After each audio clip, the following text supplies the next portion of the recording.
this year for the third years is actually set by a gentleman called Mike Tucker, who runs a special effects company called the Model Unit, and they do all the physical effects for Doctor Who at the moment, and he's the current BAFTA winner for film crafts. And as I say, we have industry people set projects. So he gave us a task of designing a spacecraft, and he wants it basically to fly in overshot. So we've got to build the spacecraft models, film them, light them, and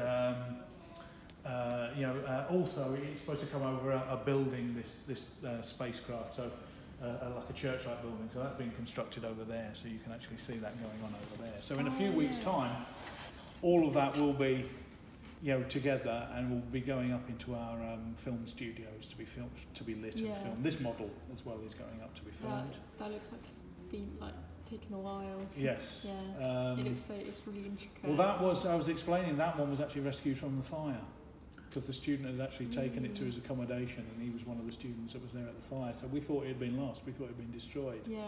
And he'd spent so much time putting it together, a beautiful model. Yeah. And so you can imagine we were all very unhappy. And then the other day he came in, he was able to get back in. He finally said it was safe for people to get in and try and get some of their possessions out of what was left of the building. And he came in and the model had survived. So we were so happy that actually happened. Yeah. And so to give you an idea, this one,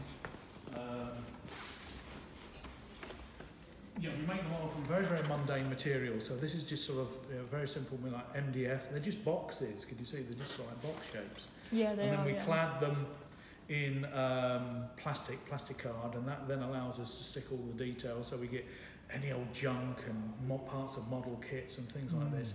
But one of the things we also do is we light the models to establish scale. So if you can see now. Oh, that is pretty cool, yeah. So we put fibre optic cables, these cables inside, and we light the end of those, and the light shoots up the cables, and that gives us the window. So that allows us to actually establish scale. Yeah. So if you look at this part of the model here, which is sort of like the control, the bridge, if you like, of the ship, the control area, that is an enlargement. If you look at it, that's an enlargement of that part. Oh, yeah. So we will film that in the close detail, and then we cut to the shot of the smaller model, so you can see it's exactly the same. Yeah. It's the same shape. That is cool. So that's, if we're putting together traditional models like that, that's the way we do it. Yeah. But it's models and props and anything that's physical that a performer might interact with. So we do a lot of sort of handheld things. We do a lot of costuming element, helmets. You can see, if you look up here, you can see those pieces. Yeah. So that. So it can be anything from, biologically realistic sculpts like this, to this, and everything in between. Now, to give you an idea, I was saying, you've heard this, but to give you an idea of this industry project that Mike has given us, he was going to give us some materials in order to start. He said he wanted it to be done very, very cheaply.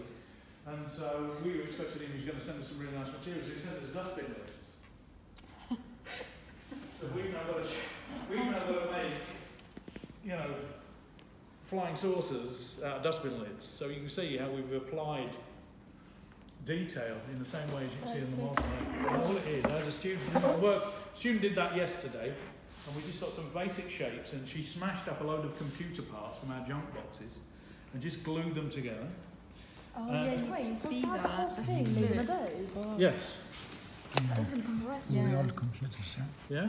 Computer keys, everything like this. This will be painted up, and when it's lit, when we put the lighting in like this, and when we paint it, metallic paint, it's going to be like a metallic bronze or something like this. Yeah. And that's only the centre of it. The model will be much bigger. You can imagine there'll be bigger discs coming out, and there'll be more of these domes, and these domes will sort of surround it and all the rest of it.